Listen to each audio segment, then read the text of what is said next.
начали с сильной песни «Уралдагы», песни о горькой чужбине и мечте возвращения на родину. Ее исполнила солистка Европейской хоровой академии в Герлице Майре Паша. Вместе с хором они также исполнили национальные гимны и другие крымско-татарские народные песни. На митинг, посвященный Дню памяти жертв депортации крымских татар, собрались более 100 человек, среди которых были представители разных национальностей. Сначала дедушку отправили в Ивдель-лагерь, в Сибирь. Там их мучили. Из 17 братьев только их 2 осталось там, остальных всех расстреляли. В 44-м выслали папу, всю его родню, всю его семью. Точно так же выслали. Мне говорите, очень тяжело.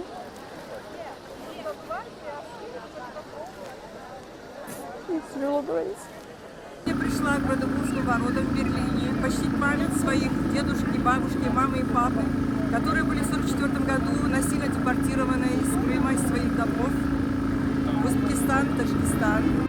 Скрипач симфонического оркестра в Берлине Тимур Бахабов исполнил всеми любимую крымско-татарскую народную песню «Эй, Гузель Кырым».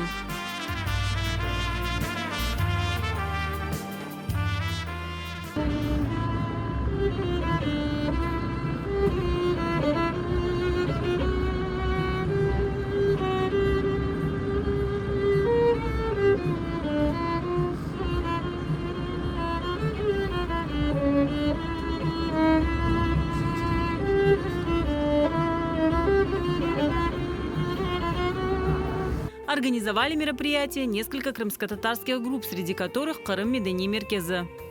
Это день депортации крымских татар. И нам очень нужно это знать и в Германии. Не остались в стороне и крымские татары, проживающие сейчас в Бельгии. Митинг, посвященный 18 мая, организовали в Брюсселе у здания Европарламента. Все это останется в нашей памяти на всю жизнь, и наши дети и внуки все это помнят.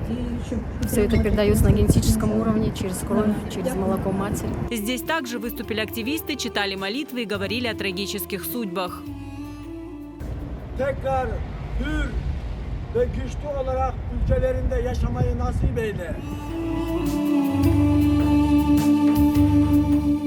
Biz anamız bu adamlarını sürgünlükte olgen binlerce adamlarımızla biz anmak gerekmez. В центрі Європи зібралися Базилевс Храмли, щоб нагадати всім про нашу страшну історію, страшну дату сьогодні, 18 травня. Звичайно, всі заходи, які відбуваються зараз в Бельгії, я від нашого народу підтримую, співаю і завжди говорю про нашу историю, про нас всех. Когда говоришь про 18 мая, всегда вспоминаются глаза своих бабушек, дедушек, когда у них на глазах слезы, и ты тоже понимаешь, что они пережили.